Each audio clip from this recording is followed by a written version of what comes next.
Hello motorcycle enthusiasts. Today we reassemble the carburetor of the Honda CM200. Before we really get started, let's see what tools we need. You need a JIS screwdriver in the size JIS2. We link you an inexpensive set. You can find it in the video description. If you don't have it, please take a screwdriver in size PH2. Then I have different size of slotted screwdrivers on the table. Also a silicone spray, a combination wrench in 7mm, a small strong flashlight, a needle nose pliers and a thin fuel hose. Take a look in the video description after you've finished watching the clip so you can get more info about that particular carb that we didn't include in the video. Here's another thing people often ask, is Carb King making money with this? Well, not enough to get rich and live like Paris Hilton, but we do earn a little something when you get rebuild kits and other bits and pieces using our links, and that lets us keep producing these little videos and maybe grow a little too. And not to boast or brag, but these are top-notch businesses that sell top-of-the-shelf quality products, not some crap made in some dicey sweatshop. So use the links and help us keep all of this going so all of us can keep these awesome bikes going for years to come. So people, before we get started, I would like to check 3 things with you. Here we have 2 firmly pressed in air nozzles. So I take the thin hose mentioned. I put it flush on here, and then I blow through and listen times whether here is free. Fantastic. Which works. And then there is another opening here in the carburetor. That is the vent from the float chamber. There I also blow times through to check whether everything is free. Yes, that also works wonderfully. There we can start. A hint still to the beginning, looks please times. The float needle valve seat is firmly fixed here. I have already polished. There you can see. Also that it shines again. It is usually cleaned after ultrasonic cleaning, but a bit matte. It needs, but for a good function, a nice smooth surface, therefore I have polished it carefully. We now start directly with the main nozzle block. And under the main nozzle block, the needle nozzle is added. Look. This component, this little one here, has 2 different sides. One side is a little bit more open, and the other side is a little bit closed. You take this part now like this, with this open side down, and let this slide in here. And then you take the nozzle holder, it's this part here with the hexagon wrench, and put this on here and screw it in. You have to possibly still press a little, because the needle nozzle, which one sees there, must look out there thus. That is pressed in there so a small bit, so that it can slide into its seat, and then you can screw here the nozzle stick tightly. You need the 7mm combination wrench. Please don't tighten it too much. It's a soft material, plus a small thread, so please do not screw it too hard. Up here, at this position now comes the main nozzle. This is this one. We have here from our repair kit, which you can find as always in the video description. The main nozzle is screwed in. Please use a screwdriver that fits as well as possible. And here the same tip as for the nozzle holder itself, soft material. Small thread, so please do not overdo it. And then you take the idle nozzle, which is this.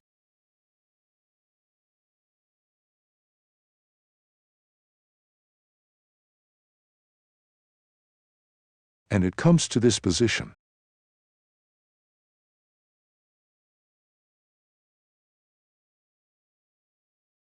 Here the same hint, also like just good fitting tool use. Do not screw too tightly, small thread.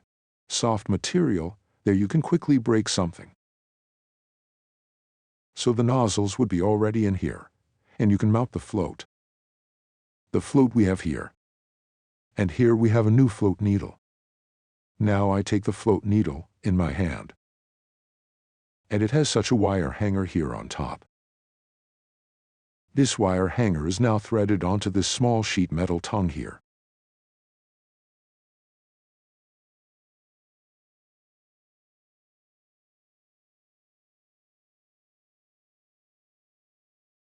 Then slide the float needle into the needle valve seat here. and position the float so that the pin can be moved through here.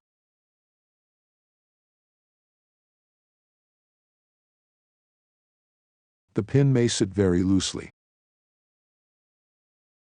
We take a look here into the inside of the float chamber. There are two noses, and they hold the whole thing firmly. That's why the pin can't slip out, neither to the right nor to the left. Now check the float for easy movement and adjust the float level. Of course, you will find the setting value in our video description. The new float chamber seal from the repair kit is already mounted. It is supplied as a round ring. Here it actually does not work without a few small droplets of glue to thread this properly. I would strongly recommend before you mount this, that you spray this a little bit with silicone spray, in case a drop of glue comes out to the side somewhere here. Please be really sparing with the glue. Otherwise you glue the cover to the carburetor. You don't want to do that. The cover comes on now. And then there are the screws. 1, 2, 3, which come in here again, and then it goes on with the mixture screw.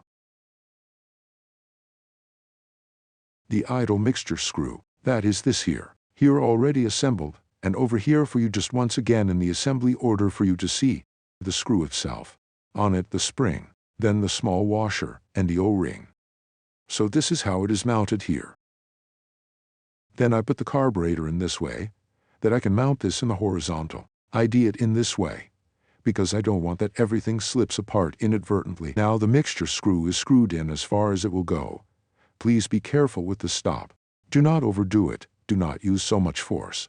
Then there is a definite number of rotations, which it is turned out again. So this is the basic setting, according to factory settings, and you can find this information as always in our video description. In the next step, we can complete the slide again. There we have the jet needle from the repair kit. A new clip is mounted. So you take the needle and let this one into the slide, here in the middle in the large hole.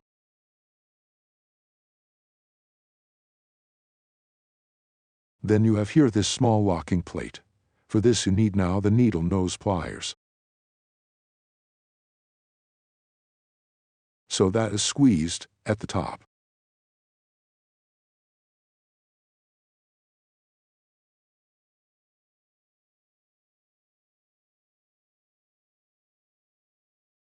I show it here. It is squeezed and then put there in the seat, and now you let go, and then it sits in there and holds the whole thing.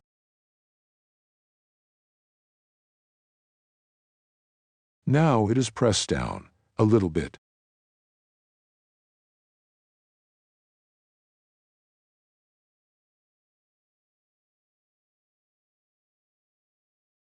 Look, now it sits there behind a small rim and holds the needle here in the middle.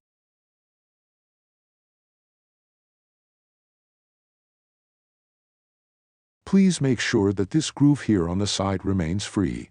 That means that the clip does not sit here, so that must remain free.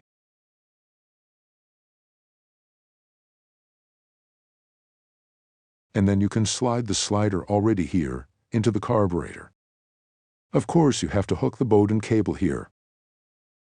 And you know, here where the groove is located, you have a small nose here on the side.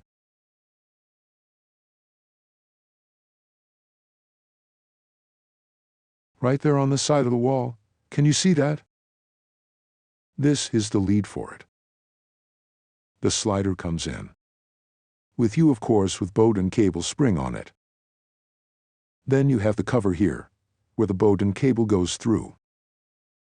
Of course, you do that on the motorcycle. The spring has quite some power. Please put on straight. Not like me.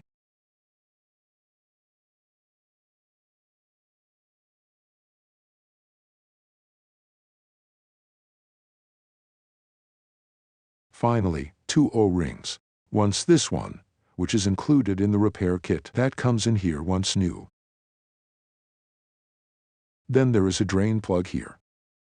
This gets here likewise a new O-ring. I show you this just now.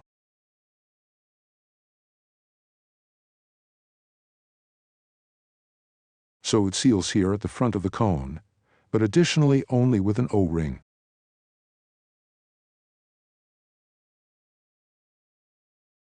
And also included in the repair kit, this screw here, which is used to adjust the idle speed, including the spring.